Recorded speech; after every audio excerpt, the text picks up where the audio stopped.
People are joining in. All right. Yeah, I see Few people minutes. rolling in.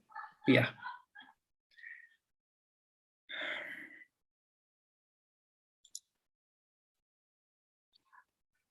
Good to have everyone here. Well, we'll wait for a few minutes and then we can get started.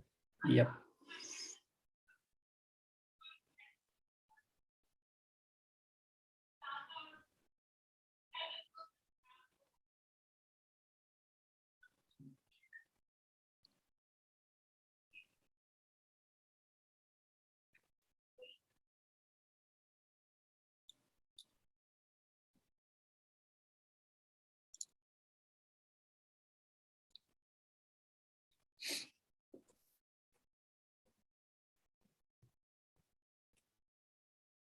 Come through, come through. Just going to start the session soon. All right. Yeah.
Let's just wait for the participants to hit 100 and then we are good to go. It's All right. now. Yeah. Sounds good. We're waiting for the magic number. Yeah. And then we'll get started. It is about 10:30 a.m. where I am, Okay. near New York. Yeah, I understand for a lot of people, this is evening in Yeah. India. Yes. I appreciate you joining late in your day. Yes, we have some team members on the Livepeer team who are based in India, so I'm very familiar with the time with the time split here. Oh, is it? Okay. That's cool. Okay, we have hit the 100 mark. Let's just start the session, right? Welcome, everyone. Thank you for joining us for today's workshop. We have with us Eric Tang, CTO of Livepeer. Thank you so much for taking the time out. With Eric, we'll be talking about building with Web3 video stack. Feel free to ask questions down in the Q&A tab and Eric will try to answer your queries. Without further ado, let's begin the workshop. Over to you, Eric. Thank you, and thank you everyone who's come to the Eternals workshop. I'm really excited about the hackathon overall, and today for this workshop, I want to tell everyone just a little bit about the Web3 video stack and how to build in it. What are some of the opportunities? Tell you a little bit about the prizes as well. As we're going with the workshop, feel free to ask questions in the middle if something comes up. I'll try to stop and answer those questions. We have plenty of time today, so there's no rush in time. Feel free to kind of use the Q&A the Q&A function in Zoom, and then yeah, we can go from there. So I'm gonna start the presentation now. Yeah, again, feel free to stop me and ask questions. A little about Livepeer before we get into the Web3 video stack. Livepeer is building the video streaming layer of Web3. We've been building Livepeer since early 2017. So this project's been around for a while. It's building kind of infrastructure layer of Web3, and it's really exciting for us to see this recent recent narrative that's been in the news about NFTs and Web3 infrastructure and Web3 applications in general. I think we've kind of turned a corner from a almost purely financial use case of blockchain towards just more interesting use cases that can use decentralization, right? Including kind of collectibles and social applications and things like that. So, and that's where video becomes pretty important as a tool for a lot of these new types of applications, right? So the agenda today, I'll talk a little bit about what is the Web3 video stack. Talk about how that's different from the Web2 video stack, right? We'll talk about some of the opportunities in Web3 video, and finally we'll talk about Livepeer developer, the Livepeer developer toolkit, right? A little bit about Livepeer, right? Like instead of a user-facing application, Livepeer is building the infrastructure layer, and Livepeer is a developer tool for people to build the Web3 versions of Twitch and YouTube and whatnot, right? And so it does not have a consumer-facing interface. There may be hacks around it that we have built, but the core team is focused on building infrastructure, right? Like very similar to kind of IPFS and Filecoin focuses on building infrastructure for file storage in Web3. Livepeer focuses on building video infrastructure for Web3, right?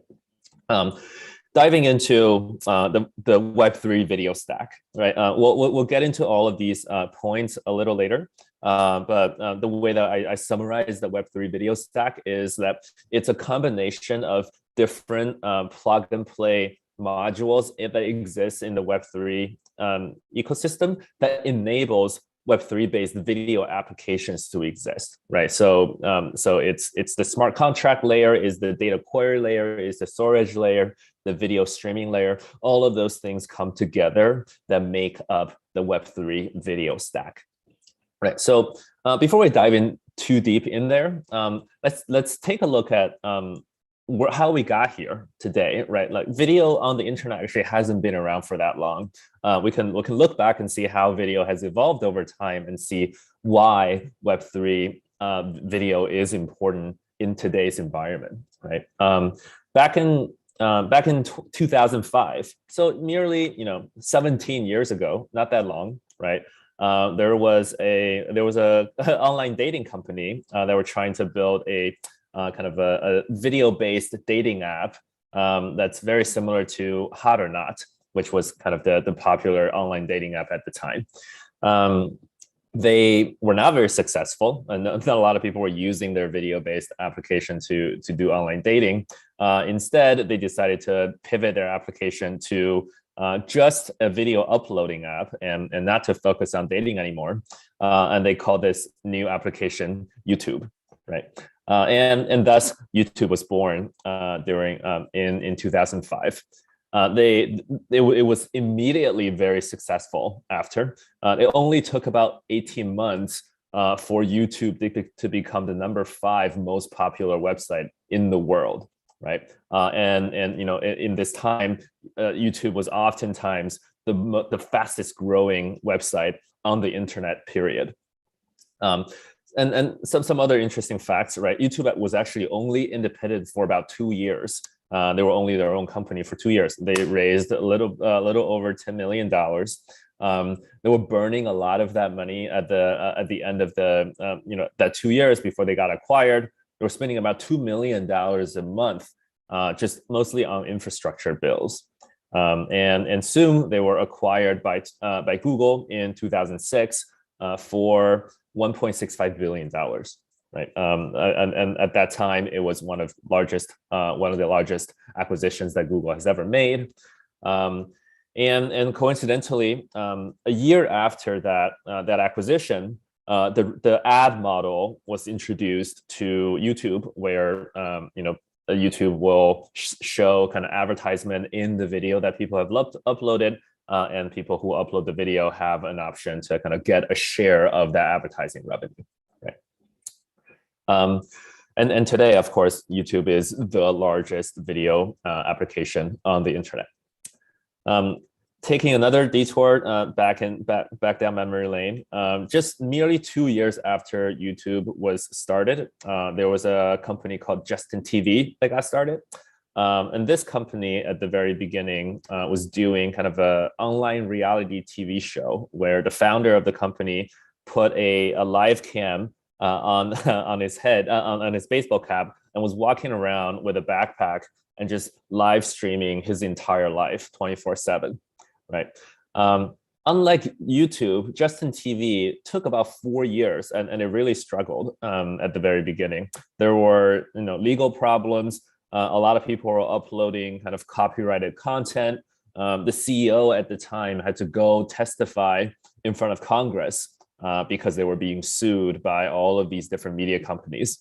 And kind of at the end of that 4 years where things were not going so well, they were figuring out how to take the next step.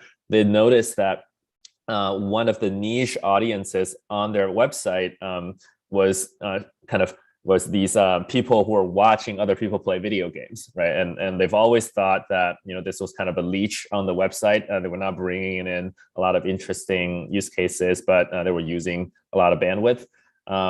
But they decided to give this a try, right? And they spun out this company into its own entity and called it Twitch, and thus Twitch was born. After it was spun out, it also immediately grew exponentially, and they were very creator-centric, right? Focused on the gamers. They were the very first application that had kind of live streaming and chat application, in the same interface, so people can actually interact with the broadcasters as they're broadcasting, and that was a very interesting experience for people. And another really important thing here is that they didn't have to deal with a lot of the content rights issues, and these play sessions were quite long, right? So, a quick 3 years after Twitch was spun out, they were acquired by Amazon for $1 billion. Interesting thing, that was the largest deal by Amazon at that time that they've ever done. It took about 20% of the cash position of Amazon at the time. And of course, the second place bidder was Google, right? They were trying to buy Twitch for it to become the kind of the live streaming aspect of YouTube. And third, just another internet giant of today, right? Netflix. Netflix was started out as an online DVD rental business back in 1997, which was a while ago. But it didn't stream video until much later, right? The company actually was quite successful and went IPO in 2002, and they launched their video streaming service in 2007, coincidentally the same year that that Justin TV started. This video streaming business quickly surpassed their DVD business just 3 years after it was launched, and of course Netflix famously started the streaming war of spending just more and more money on content creation over time, starting in 2010. And in 2021, Netflix spent $13.6 billion creating original content, and they account for about 20% of the bandwidth on the internet today, right? So I see some questions are coming in. Is any projects already working on replacing YouTube, Twitch? Of course, there are many projects that are working on that, and I'll get to those applications in a minute. And yeah, so let's move forward with the presentation.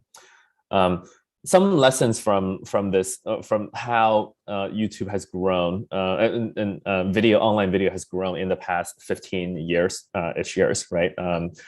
Video is highly driven by creators. If we look at these content platforms, they don't really create their own content, right? They simply allow people to create content and put it on their platform. Even for Netflix, who are spending $13 billion a year creating their content, if you look at what they're doing, they don't have in-house production teams to actually make those TV series. Instead, creators actually create those TV series, and then they go to Netflix and they pitch those TV series, and Netflix just has a budget to decide if they want to buy the content, right? And if we see how much people are spending money buying getting content on these platforms, we can see that that's by far the most important thing for all of these video platforms today, right? Is the amount of content that's on there, and those are all driven by independent creators. Another interesting thing, video is everywhere, right? As we can see, video is entertainment, video is education, it's e-commerce, it's kind of business and personal communication. It accounts for 80% of all the internet's traffic today. That's the majority of all the content that we consume on the internet. It's in video format, right? And finally, video is highly centralized. As we see, it's controlled by a few large big platforms, right? There are about 50 million content creators around the world, of which about 2 million are professional content creators, which means that that's their only livelihood. If we look at where they actually put their content on, it's only in a few platforms that they actually do, right? And what that means is these platforms have a very high leverage in terms of negotiation power, in terms of how much economics to take as people are making money on these content, right? And of course, as the creators are realizing, oh, like these platforms are actually taking a lot of money from us, right? Like YouTube famously has a 50% take rate, which means, if there are $2 made on the YouTube platform, they only share $1 to the creator, and YouTube keeps the other $1, right? And so creators are finding out about about this like kind of unfairness, and they're starting to move towards a Web3 centric world, where they can actually own their content. They can take their data with them onto different platforms. And we're starting to see these Web3 based applications being built on top of Web3 infrastructure, right? So we'll get into more of what this means. So let's peel behind the curtains and take a look at what a typical Web2 video application look like from the backend, right? So we have, at the bottom, this bottom left, this video source that goes into a media server, right? It could be a live stream, or it could be like a recorded video file that gets uploaded. The media server kind of transcodes the video, sends it to object storage, or sends it to a content delivery network that then will get the video distributed to a client-side video player. And at the same time, these applications usually have a database, have some server-side logic to query the videos or make recommendation engines or whatever, right? And then it gets shown to these videos get shown to the users. As we move to the Web3 world, a lot of these components still have to be here in order for this video flow to work, but we slowly decentralize all of these components, because by decentralizing them, we're able to give the control back to the end user, where the users are actually holding the keys to this data, right? They no longer are uploading their data into a privately owned database. Instead, they're uploading their data into a decentralized video streaming network or a decentralized storage system, and their personal user data or their accounts are living on the blockchain or in the smart contract, right? And this gives us a lot of really interesting room to play around what's possible. Right. So coming back to the Web3 video stack, what does this mean? Well, at the very bottom, we have the smart contract layer, which is what gives us these token standards, means for value transfer. We have DeFi, right? Market makers. We have decentralized coordination. And this is the layer that gives us the decentralization aspect, right? So every user now can move their data around the different system. The second layer on top, it's the Web3 infrastructure layer. And this is where we have these decentralized infrastructure that works on top of the smart contract layer. So for example, we have decentralized storage layers like Filecoin or IPFS or Arweave, right, where you can put your data onto these decentralized storage networks and get a hash back that identifies that unique piece of data. And you can use this hash to, for example, write it onto the blockchain to tell the world that you actually own this piece of data, right? And of course, we have the decentralized data query layers like the graph, or video streaming layer like Livepeer, right? And on top, we have the Web3 video applications layer, where we have new types of Web3 video applications that are using the infrastructure and smart contract layers to build new types of video applications. So these can be decentralized social applications, or NFT applications, or metaverse applications, or even wallets or e-commerce applications that involve kind of video use cases, right? So let's dig a little deeper and talk about what are the primitives of Web3 video, which means kind of what are the new things that are enabled in Web3 video that we didn't have in the Web2 world? Like how is decentralization helpful here? One is the growth of NFT is a big thing, right? So right now, NFT, it's still very much in this kind of collectibles era where people are uploading mostly images, creating kind of digital ownership of these images. But over time, we start to see video NFTs pop up, right? The content format starts to change. It becomes video based. And this is quite significant because it allows us to create digital ownership of the video that's been created, which allows people to be able to trade these digital ownerships and have commerce have commerce activities, and for example, specify things like royalties, where you can say, I've created a piece of video, and for this piece of video, for perpetuity in the future, it will always be traded, like a piece of the kind of the traded volume would always go back to the original creators, right? Another interesting thing is that these videos are public by default, which means people can take their creations to different platforms, but at the same time, all different application layers can be built on top of the same data, right? So this is quite different from the Web2 world, where if you upload a piece of video into YouTube, the only way for you to share that video, the only way for people to access that video is through the YouTube interface. Therefore, YouTube controls how that video is viewed, right?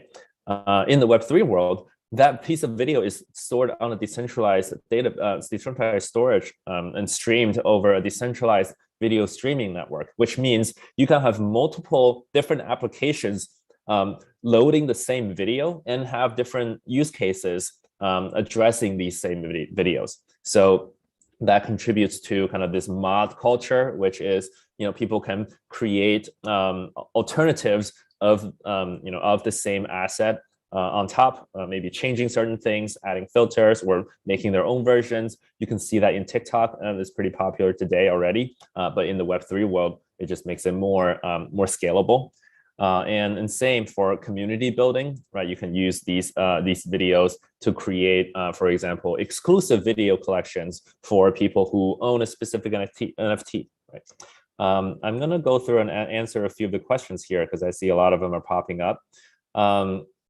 YouTube removing video, is it definitely a centralized power? Yes, for sure. I guess that's that's for sure. And Web3 can oftentimes help that, right? Still give users the option to the applications can decide what to show a specific user, but we know that there will always be alternatives for different applications that are developed that can show the same video, right?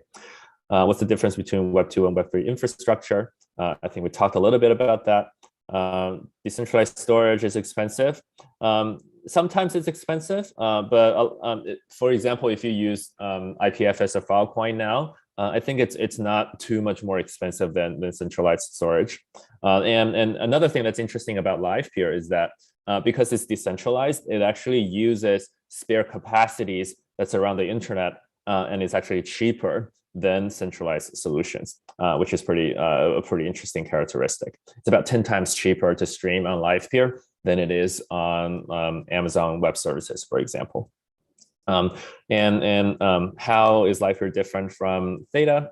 Theta is a great project. I don't know too much about what they do, but I think Theta is more of a end-to-end video streaming application, right? Like kind of directly competing with Twitch, versus Livepeer is more of an infrastructure layer that enables people to build applications on top, right?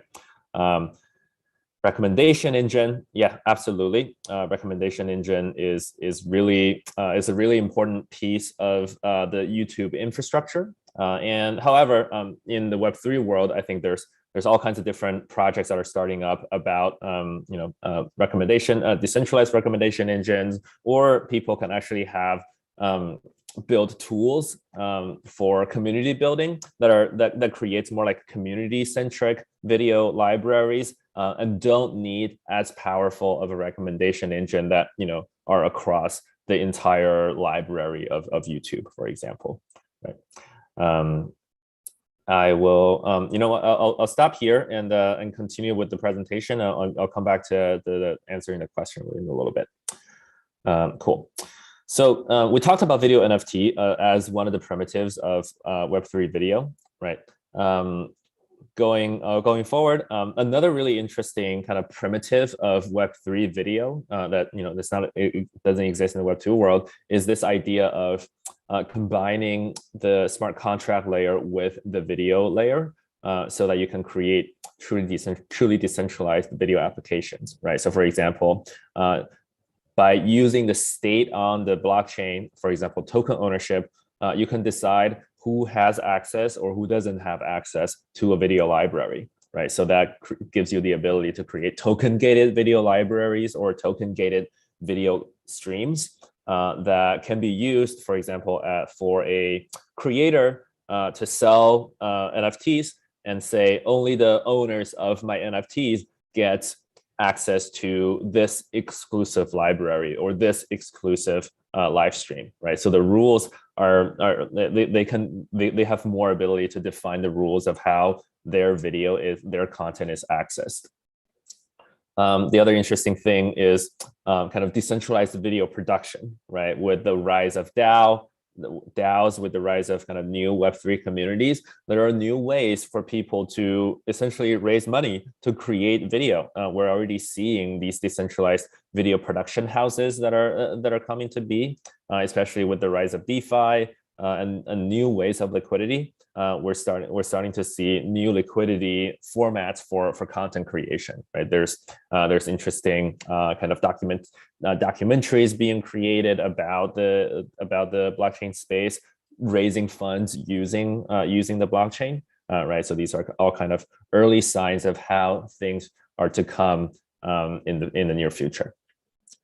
Another really interesting building block in this space is the metaverse, right? Of course, the metaverse it's kind of a concept that kind of just represents our increased virtual lives, right? There's the physical metaverse, and then there's also the conceptual metaverse.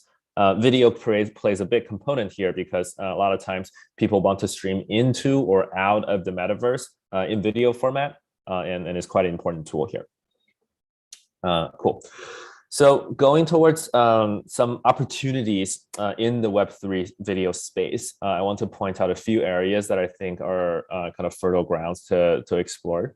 One is this creator economy NFT e-commerce use case, right? We're seeing a lot of NFT platforms come up, and some of them are becoming quite successful. OpenSea, for example, is kind of the winner today in the market. Right, where people are kind of trading NFTs with each other, and same thing for video-based NFTs, right? They can also trade that.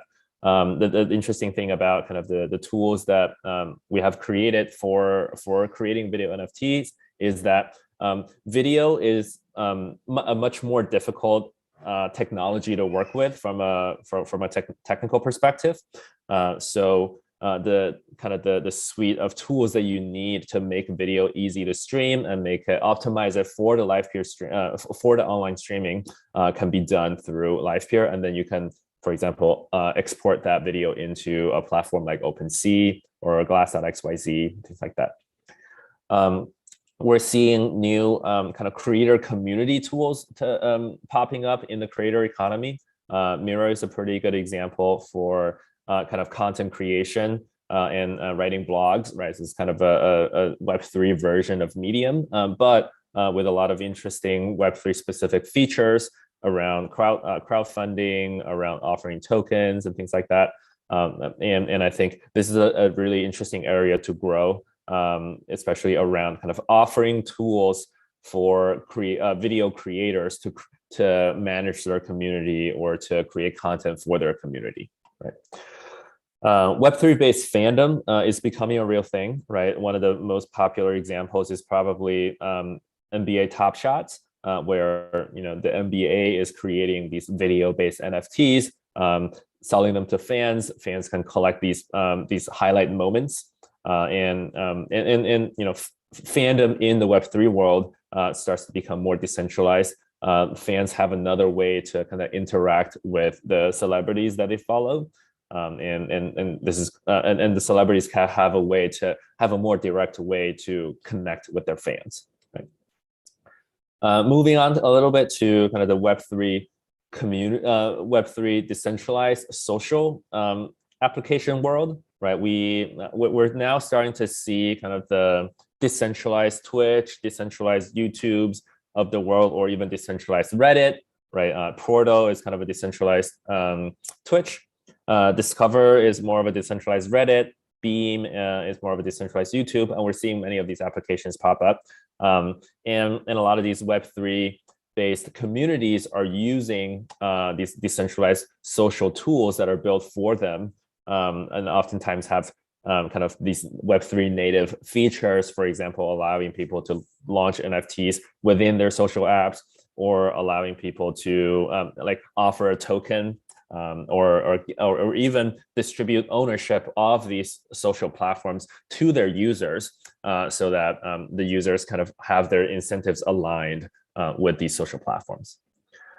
And for the metaverse use case, we're already starting to see a lot of interesting experiences where you, as user, you can either create content for the metaverse, right? So by, for example, like on the bottom left, you see a woman producing a piece of content that's to be viewed within the metaverse, right? Even though she's in the real world. And vice versa, you see metaverse-based content being streamed out of the metaverse into the real world. For example, we're seeing the rise of completely digitalized celebrities. On the top left, this is a really famous Japanese band that's virtual characters, and thousands or tens of thousands of fans go to these concerts to watch like a live streamed video metaverse character, right? Okay, so moving on to the Livepeer Developer Toolkit, I want to show a few tools that you can have today to start building Web3 based video experiences. And I think this will be helpful for the hackathon that you guys are working on. This first one is a new API that we recently just launched, and it's a video NFT API that helps you really easily create a video NFT. So the way this works is, the first thing you do is you go to livepeer.com and you create a developer API key. You copy this API key to your local environment to kind of authenticate your account. From there, you can pick a video that you want to mint as an NFT. So that I picked a video of my dog playing in the snow, having a really great time. And I like this video, so I'm deciding to make it into an NFT. right? And so I just invoked a script. So what this is doing, it's uploading this video into Livepeer. It's processing the video to optimize it for online streaming, right? So taking care of all the codec translation, video protocol stuff, and then it's exporting this video into IPFS and creating a metadata blob to make it ready to be minted as an NFT, right? So this URL kind of contains all the necessary metadata you would want to mint the NFT.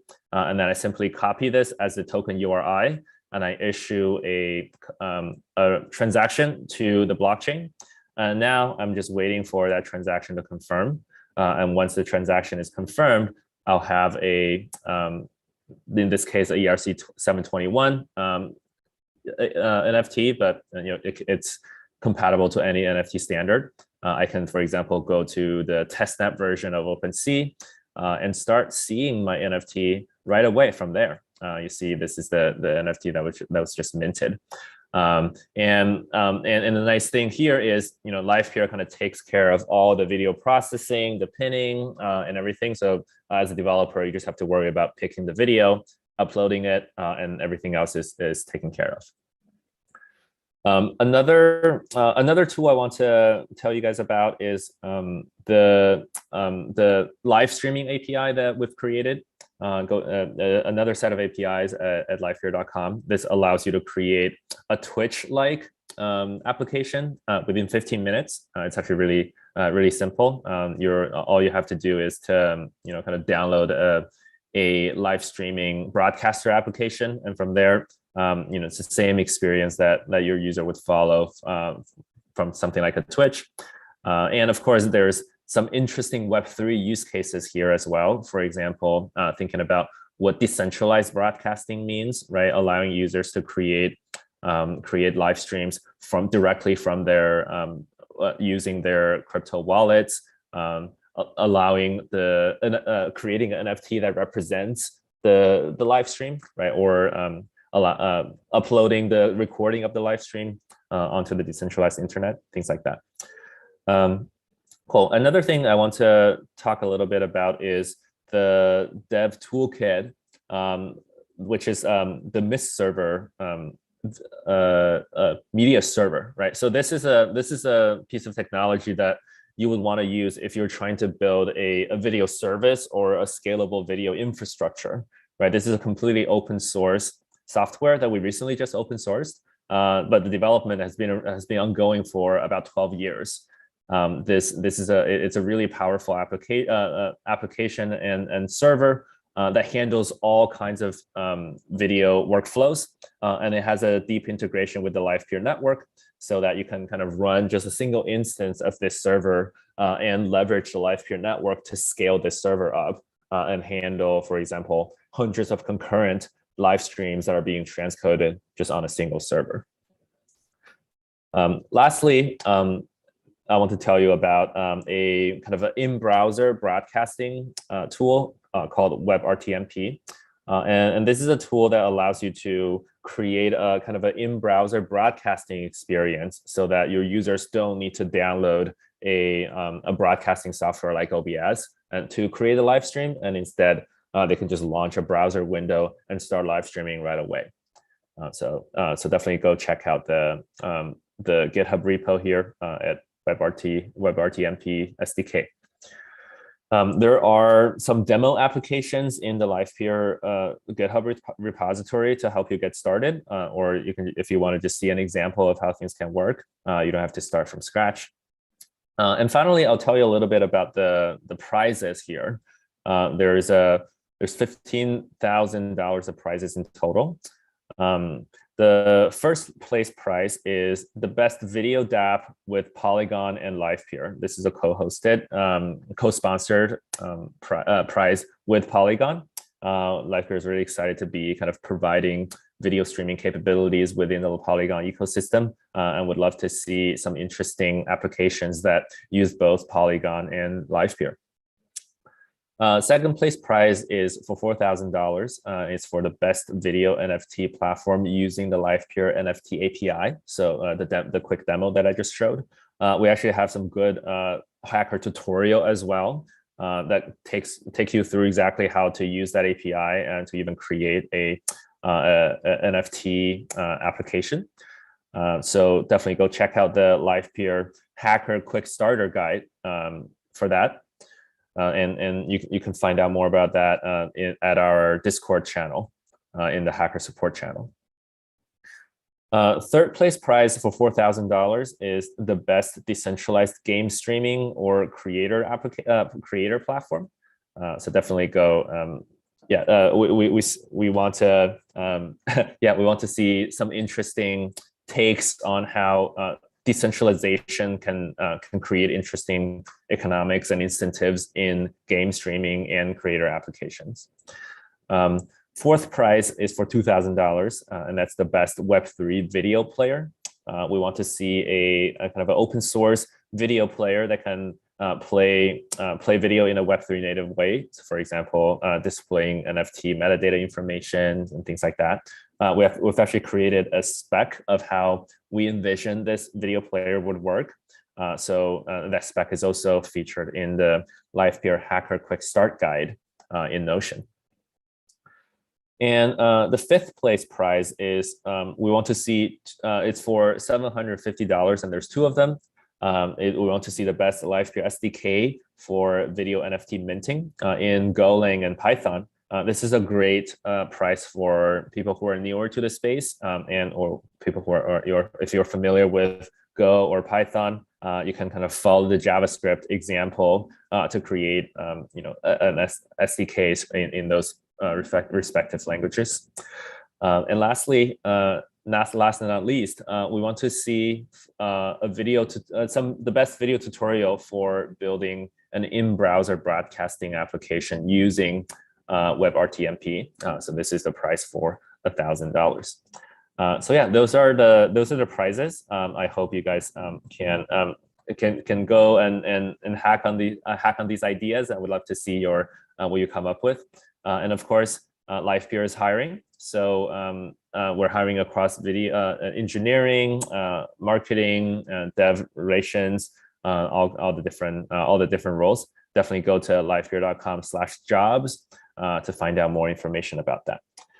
Okay, I am going to now go into the Q&A section, and I know there's a ton of questions, so I'm just gonna scroll through some of them. Most people are comfortable with existing systems and don't feel the need for decentralization as they don't care about the underlying tech. How do you think we can give them the incentives to leave their comfort zone? Great question. And I think these Web2 platforms have built up a lot of moats to make it hard to compete, right? But I think a few interesting things I'd point out. One is that these Web2 platforms actually all rely on creators to create content on these platforms, right? So I think one way to approach this problem is to think about how creators can benefit from switching over to Web3 based a Web3 based paradigm, and we're already starting to see that very much in the NFT space, right? Where tons of creators are jumping over to create content for OpenSea and things like that. So I think video-based NFTs is an interesting way interesting angle to think about. The other thing is around community building, right? So there are already these existing Web3 communities that are really tight knit. A lot of them are kind of evolving around certain ecosystems or certain decentralized projects. So I think utilizing those existing communities and creating tools for them, and in this case, creating video-centric tools for these communities is really cool. An example that I point to is this application called Discover, right? DSCVR, and they are a kind of I think Dfinity project. Dfinity is another layer 1 solution, layer 1 blockchain, and Discover is a Reddit-like application, right? Like a Web3 version of Reddit, but it's almost become like a Dfinity community chat platform. Where a lot of the Dfinity community members just go there by default to talk about DFINITY related topics. And they have a great adoption rate because the DFINITY community is actually quite big around the world. So they kind of took advantage of using these types of wedges to get into market and compete with Web2 based applications. Moving on to some of the next questions. Do I think YouTube will go decentralized? Not sure, but I think it'll be pretty hard for them to go decentralized, especially to allow their video assets to be accessed by other applications, right? That's kind of their biggest value. So I think more likely you will see kind of decentralized alternatives to YouTube that are for specific purposes, and over time these applications will start taking on more and more traffic, right? And an interesting way to think about that is, YouTube is a very generic tool, right, that solves one purpose, which is uploading a video and sharing it, uploading a generic video and sharing it, right? They kind of have this concept of channels and subscriptions, but there's a lot left to be desired for specific types of use cases, right? Even for the use case of this conference, for example, if you want to build a video tool for virtual conferences, I don't think you'll end up with an application like YouTube, right? You'll probably want Q&A sessions. You probably want different types of organization of video that are more theme related, right? So all of those things are kind of areas to explore in this Web3 space. Talking about content rights or regulatory concerns around the Web3 space, that's definitely a big thing, and that's important to address. And I think these are kind of application level things that need to be addressed, right? At the end of the day, people uploading copyrighted content is illegal in a lot of areas, in a lot of areas in the world. So I think it's important for the application developers to consider these and have a way for the application to kind of monitor and remove these types of content from their applications if they discover illegal types of content, right? Moving on a little bit is webrtmp SDK, similar to embedding YouTube videos. It's a little different. It's more about kind of in-browser live streaming, broadcasting from a creator perspective, less about embedding videos from a viewer's perspective.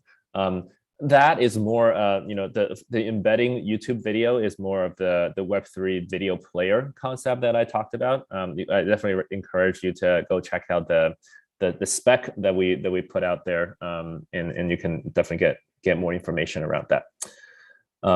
I'm noticing that we're kind of running low on time here. I just want to check in with the organizers to see how we're doing. If we have any more questions that we want to answer. Yeah. Thank you, Eric, for such an enlightening workshop. Before folks leave, we have prepared a small quiz for you. Here's a link on the chat. One of you who gets all the right answers will be given 1,000 rupees Amazon voucher. I'll just share you the form. Yeah. And the form will be open for 15 minutes and the video will be announced on our Discord. For now, we will let Eric go and enjoy his day. For everyone else, we will wait a few minutes before everyone fills up the link. Thank you, Eric. It was a pleasure hosting you. Thank you so much. Yeah, thanks everyone for being here. And we'll be around in the hacker support channel in Discord. So definitely come and talk to our team. With people there that are very knowledgeable about Livepeer, and we'd love to help you with your hacks and your ideas, help you win the prize. All right. Thanks, everyone. Bye-bye. Take care, Eric.